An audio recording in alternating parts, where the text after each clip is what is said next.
তোমরা টাইটেল আর থাম্বনেল দেখে বুঝিয়ে গেছো আমি শিবের মাথায় জল ঢালছি। তো শিবের মাথায় জল ঢালছি আজকে শ্রাবণ মাসের প্রথম সোমবার। তো আমার শিবটাকে স্নান করে নিয়েছি। এটা হচ্ছে আমার প্রিয় মানুষের দেওয়া শিব।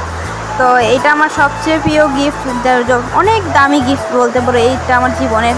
আর এটা হচ্ছে আমার সোনা মামা, মানে আমার বান্ধবীর মেয়ে। তো আমার বান্ধবীর বাড়িতে চলে গিয়েছিলাম জল ঢালতে যাবো যেন মন্দিরে দুজনে। তো চলে বান্ধবীর মেয়েটাকে কোলে নিয়ে তারপরে অল্প খেলা টেলা করলাম। তারপরে আমি, বান্ধবী আর বান্ধবীর মেয়ে চলে যাব মন্দিরে। আমার বান্ধবীর মেয়ে কান্না করছিল, কেন জানো? কান্না করছিল, একটা গান চালিয়েছিলাম তো তার জন্য খুব কান্না করছিল। তারপরে কি মন্দিরে চলে গিয়েছি, জল ঢালছিলাম শিবের মাথায়। তো শিবের মাথায় জল ঢালছি আর বলছি, ভগবান সবাইকে ভালো রেখো আর আমার জীবনের সব কষ্ট দুঃখ মুছে দিও।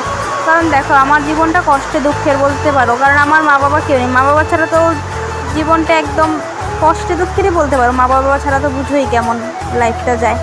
তো আমার লাইফটাও সেরকমই। তো আমি বুঝতে দিই না কেউকে, কারণ আমি সবসময় হাসি খুশি থাকি। যে আমার যে ভিতরে কষ্ট হয় ওটা কেউ বুঝতে পারে না।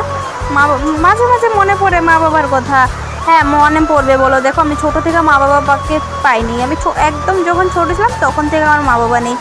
তো আর কি মাঝে মাঝে মনে পড়ে মা বাবার কথা। আজকে মা বাবা থাকলে কতটা না ভালো হতো, যে লাইফটা কত সুন্দর হতো। যাদের মা বাবা আছে আমার দেখলে খুব খারাপ লাগে যে আজকে আমাদের মা বাবা নাই। মা ডাকতেও পারি না, মা বাবা নাই জন্য। তো ভবিষ্যতে তো পারবো ডাকতে, বলো, তাই না?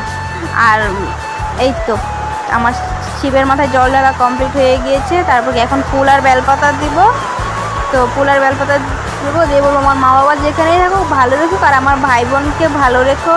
কারণ আমাদের 3 ভাই বোনের বলতে গেলে আমাদের মা বাবা নেই। আমরা 3 ভাই বোন অনেক কষ্টের, আমরা যেহেতু বলতে পারবো, কারণ ছোটো থাকতে আমরা মা বাবাকে হারিয়ে ফেলেছি।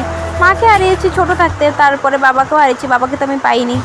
তারপরেই তো আমার এখন তো জল টল ঢালা শেষ আমার। তারপরে আমার বান্ধবী জল ঢালছে, বান্ধবীর জল টল ঢালা হয়ে গেলে বাড়ি চলে যাব।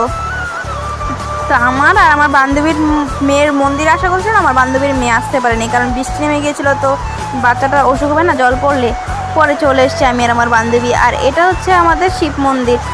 এখানে দেখতে পাচ্ছি এটা হচ্ছে বটগাছ। তো এখানেও শিব ঠাকুর আছে। তো এখানে আমার বান্ধবী জল ঢালছে, আমিও ঢেলেছি, আমারটা দেখাতে পারিনি।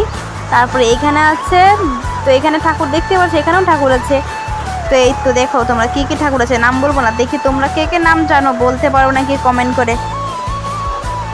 তারপর চলে গেলাম। আর এখানে হচ্ছে মা কালীর মন্দির। এই যে মা আছে আর এখানে গোপাল আছে। তারপরে বাড়ি এসে টিউশনি পড়াতে চলে গিয়েছিলাম। এই তো টুকটুক টুকটুক করে টিউশনি। চলো টাটা, বাই বাই, নেক্সট